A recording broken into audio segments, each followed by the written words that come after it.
Venez vous relooker chez Luminel. Salon de beauté Luminel vous présente le journal. Luminel, osez être la plus belle.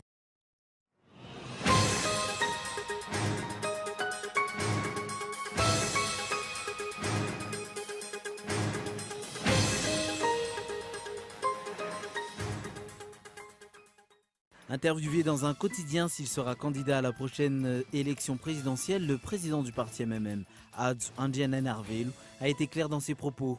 Le Malagas Meramieng fait partie de l'Armada et tous les chefs de parti au sein de l'Armada ont été soit des candidats aux élections, soit des candidats potentiels aux prochaines élections. Par le biais d'un communiqué, l'ambassadeur des États-Unis a riposté face aux affirmations avancées par les responsables du système Advanced Cargo Declaration et de la récente note explicative émise par l'APMF sur ce système.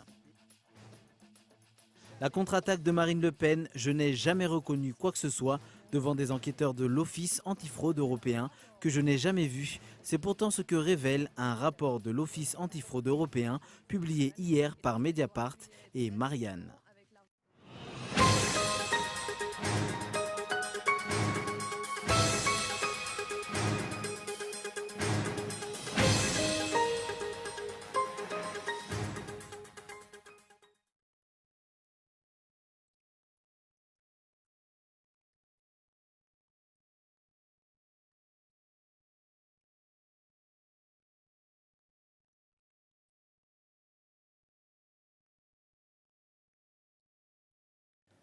Merci d'avoir choisi Cool TV pour vous informer. Bienvenue. À l'aune de l'actualité de ce vendredi, interviewé dans un quotidien s'il sera candidat à la prochaine élection présidentielle, le président du parti MMM, Ads Andianen Arvelu, a été clair dans ses propos. Le Malagas Meramieng fait partie de l'Armada et tous les chefs de parti au sein de l'Armada ont été soit des candidats aux élections, soit des candidats potentiels aux prochaines élections. Nous avons conclu un accord politique qui stipule que nous n'allons soutenir qu'un seul candidat aux élections présidentielles et je ne sais pas pour le moment qui sera ce candidat soutenu par tous les partis politiques au sein de l'Armada. Tous le méritent et quand le jour viendra, vous saurez qui l'Armada soutiendra. Aussi depuis longtemps, le parti MMM réitère que l'usage du pouvoir de l'exécutif ou la retouche de la Constitution pour gagner l'élection est inacceptable. Écoutons les explications.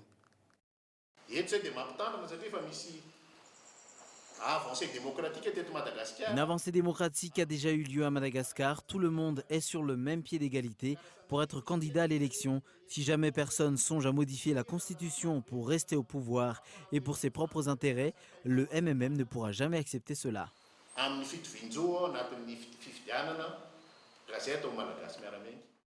Notons que Ads Andianen Arvelu a réitéré que le MMM possède des élus au sein de l'Assemblée nationale, des élus non monnayables.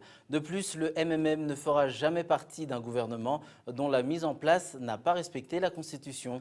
Le MMM se positionne toujours en tant qu'opposition officielle dans le pays. Par le biais d'un communiqué, l'ambassadeur des États-Unis a riposté face aux affirmations avancées par les responsables du système Advanced Cargo Declaration et de la récente note explicative émise par l'APMF. Sur ce système, il n'y a aucun lien entre les exigences de sécurité américaine et le système d'Advanced Cargo Declaration offert par l'ATPMS, affirme l'ambassadeur des États-Unis. Reportage de Lee Rabiat.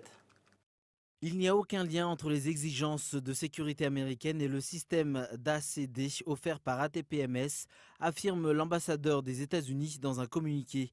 Il n'y a aucune obligation dictée par les gardes-côtes des États-Unis sous le Programme international de sécurité portuaire ou International Port Security Program ou sous le code ISPS ou International Ship and Port Facility Code pour un système ACD tel que fourni par la société ATPMS. Le système ACD n'est donc ni une obligation ni une exigence de l'ISTS comme l'avance l'ATPMS et l'ATPMF. Le flux commercial conteneurisé entre Madagascar et les États-Unis continue sans difficulté et toutes les exigences de partage d'informations requises sont satisfaites avec les processus commerciaux existants, affirme toujours le communiqué. Le secteur privé continue d'interpeller sur les arnaques de l'ATPMS en mettant en place ce système. Jusqu'ici, aucune annulation de l'ACD n'est en vue. Un point sur les récents déplacements des Bois de Rose de ce mois de février. 9 personnes au total ont été arrêtées pour le cas de vol des 200 rondins saisis par l'État dans la nuit du 1er février à Venanvau-Intala. Il s'agit de 4 personnes du quartier environnant, 4 employés de l'ancien propriétaire des Bois de Rose et une personne proche de celui-ci. 2 personnes suspectes en cavale sont encore à la recherche. Il s'agit de l'opérateur local Bernard Nafpoun, propriétaire du bateau Paprika, et d'une femme. Par ailleurs, aucune nouvelle information n'est véhiculée concernant le bateau Lumina, Thomas ayant transporté 340 rondins de bois de rose, à part le fait que les 12 employés de ce bateau, sous ordre de transporter ces bois précieux, ont été arrêtés. Selon les observateurs, il se pourrait qu'il y ait un lien entre cette affaire Lumina et le vol de bois de rose saisi à Venanvau-Intala. On attend toujours à ce que l'affirmation du Premier ministre lors de sa descente à Thomas soit effective. Les coupables seront poursuivis jusqu'à la fin. Sur un autre sujet, ils étaient une centaine à obtenir leur propre carte professionnelle uniforme et atterrés par le ministère du Tourisme pour intervenir en tant que guide touristique professionnel dans le pays. Le recensement des professionnels du métier est l'objectif principal, tant au niveau régional que national, d'après les explications de Rico Rakudvaza, président de la Fédération nationale des guides. Par ailleurs, le ministre du Tourisme a également souligné l'importance de rétablir la confiance des touristes par rapport à l'insécurité qui sévit dans le pays depuis des années. La stabilité du Grand Océan, tel sera le thème du colloque international qui aura lieu les 23 et 24 février au Carlton à Nuuk, organisé par le Cercle du Centre d'études diplomatiques et stratégiques ou CEDES. 2 jours de réflexion sur différents thèmes tels que la gouvernance, la sécurité, l'économie et les échanges au sein du Grand Océan Indien et son arrière-zone. Colloque international en vue des nouvelles donnes géopolitiques sur Madagascar et la région Océan Indien. Les explications. Nous essayons d'alerter l'opinion nationale ou internationale sur ce que pourrait arriver quelque part dans notre pays si on ne réagit pas à temps. Et c'est pour ça qu'il faudrait peut-être, en termes plutôt clairs, il faut anticiper les choses. Et d'ailleurs, c'est pour ça que nous avons tenu à organiser ce colloque et à inviter des centres de recherche qui aujourd'hui nous reconnaissent sur le plan international comme étant crédibles. Les problèmes de l'arrière-zone de l'océan Indien fassent partie des discussions lors de ce colloque. Quand on parle de l'océan Indien, de l'arrière-zone, vous savez très bien qu'il y a le Japon, les quelques litiges que le Japon a ou la Chine a avec les pays riverains ou les îles en face. Et puis aussi dans l'océan Indien, nous allons parler de Tromelin. Adjouen Dienen Harvey, le président du parti politique Malagas Meramieng, ancien vice-premier ministre et ancien maire, participe actuellement à la conférence internationale pour l'Afrique qui se déroule à Lyon en France. Lors de son intervention, il a affirmé que la gouvernance territoriale est le garant d'un meilleur ancrage du développement au niveau local. Dans l'actualité internationale, on commence avec la politique en France. François Fillon n'est décidément pas le seul à être englué dans une affaire d'emploi présumée fictive de collaborateurs parlementaires. Ça va mal aussi pour Marine Le Pen. Ces accusations concernent une vingtaine d'assistants d'eurodéputés Front National. La présidente du Front National a réagi aux révélations de Mediapart et de Marianne. Reportage de France 24. Les assistants de Marine Le Pen au Parlement européen ont-ils bénéficié d'emplois fictifs? Un document confidentiel accable la candidate du Front National. Avec Marianne, Mediapart publie des extraits du rapport d'enquête de l'Office européen de lutte contre la fraude, l'OLAF, un document de 28 pages qui est entre les mains de la justice française depuis cet été.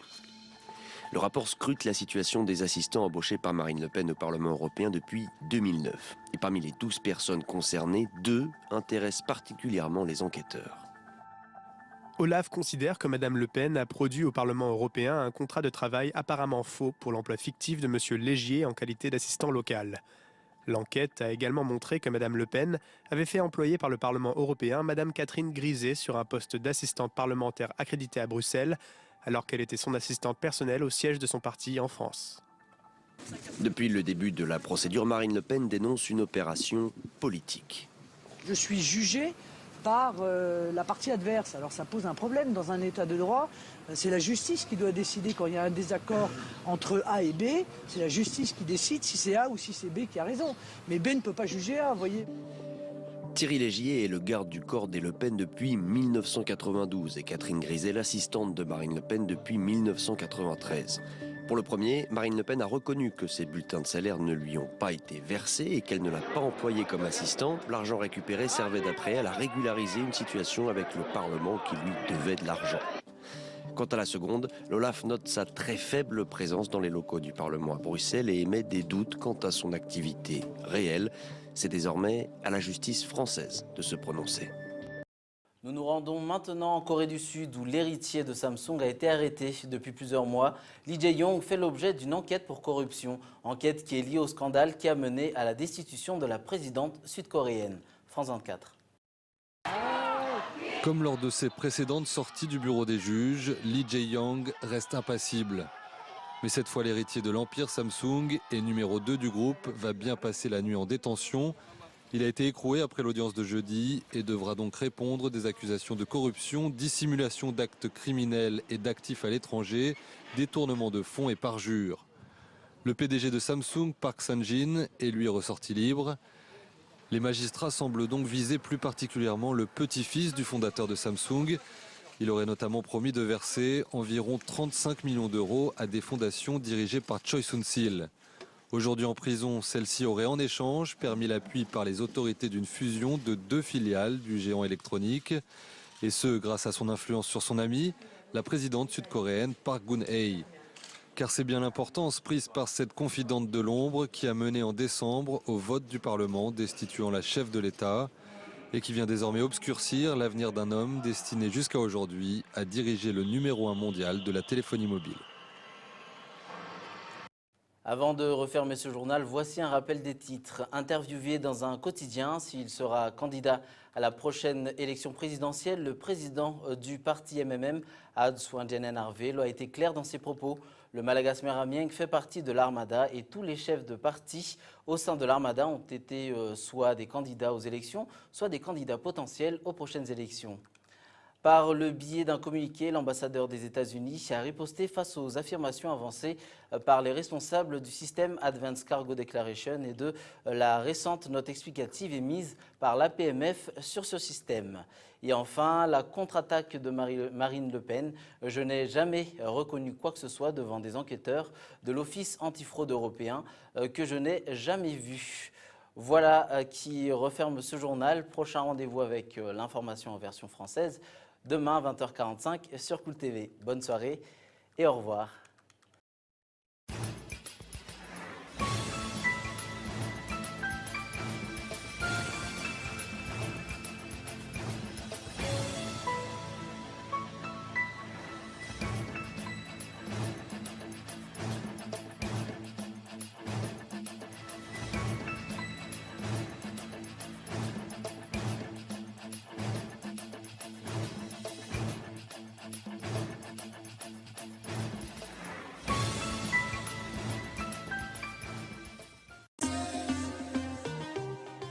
Venez vous relooker chez Luminel. Le journal vous a été présenté par Salon de beauté Luminel. Luminel, osez être la plus belle.